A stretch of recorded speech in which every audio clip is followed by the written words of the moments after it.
Morning breakfast வந்து bread of oil வந்து நான் இன்றைக்கி பண்ணியிருக்கேன். இப்போ ஒரு பீஸ் எடுத்து சாப்பிடும்போது ரொம்ப டேஸ்டியாக ஜூஸியாக இருக்கும்.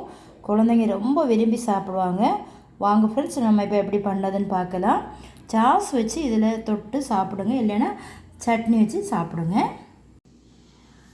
வாங்க ஃப்ரெண்ட்ஸ், ப்ரெட் ஆஃப் ஆயில் வந்து நம்ம எப்படி பண்ணதுன்னு பார்க்கலாம். அதுக்கு முன்னாடி ஃபுட்டி வித் பினு சேனலை சப்ஸ்கிரைப் பண்ணுங்கள், லைக் பண்ணுங்கள், கமெண்ட் பண்ணுங்கள், ஷேர் பண்ணுங்கள். பட்டர் வந்து நம்ம தேய்ச்சி விட்டுக்கலாம். மீடியமாக வச்சுக்கிடுங்க. இப்போ ப்ரெட் வச்சுக்கலாம். இப்போ ஒரு கேப்சிகம் வந்து ரவுண்டாக கட் பண்ணி வச்சுக்கிடுங்க.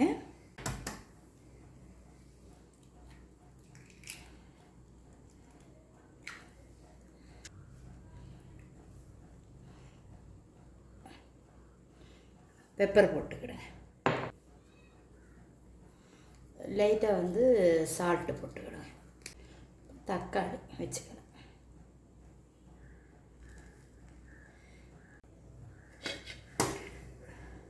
சிக்கன் கொத்து வந்து காலையில் வச்சுருந்தேன். அதை இது மேலே நம்ம ஒரு டேபிள் ஸ்பூன் வந்து எடுத்து வச்சிடலாம்.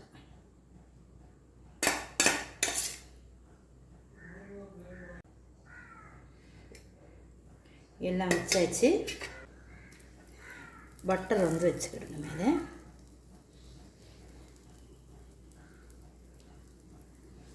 இப்படி கட் பண்ணி வைக்கும்போது ப்ரெட்டு வந்து நல்லா இருக்கும்.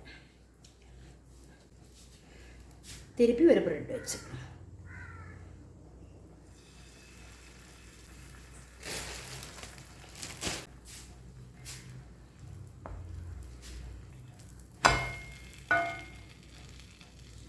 ஒரு 10-15 நிமிஷம் இதில் வச்சுக்கிறேன். லைட்டாக பட்டர் வச்சுட்டுருக்கேன். ஸ்கூலுக்கு போகிறதுக்கு முன்னாடி இப்படி ஒரு ப்ரெட் ஆம்லேட்டு நீங்கள் வந்து போட்டு கொடுத்தீங்கன்னு வச்சுடுங்க, அவங்க நல்லா விரும்பி சாப்பிட்டுட்டு போவாங்க. இப்போ நம்ம கட் பண்ணிடுறோம்.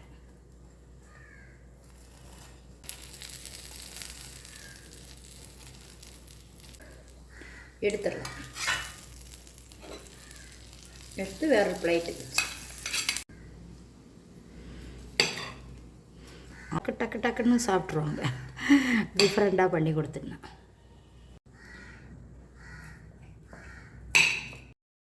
நீங்களும் ட்ரை பண்ணி பார்த்துட்டு மறக்காமல் ஃபுட்டி வித் பினு சேனலை சப்ஸ்கிரைப் பண்ணுங்கள், லைக் பண்ணுங்கள், கமெண்ட் பண்ணுங்கள், ஷேர் பண்ணுங்கள் ஃப்ரெண்ட்ஸ். தேங்க்யூ ஃபார் வாட்சிங்.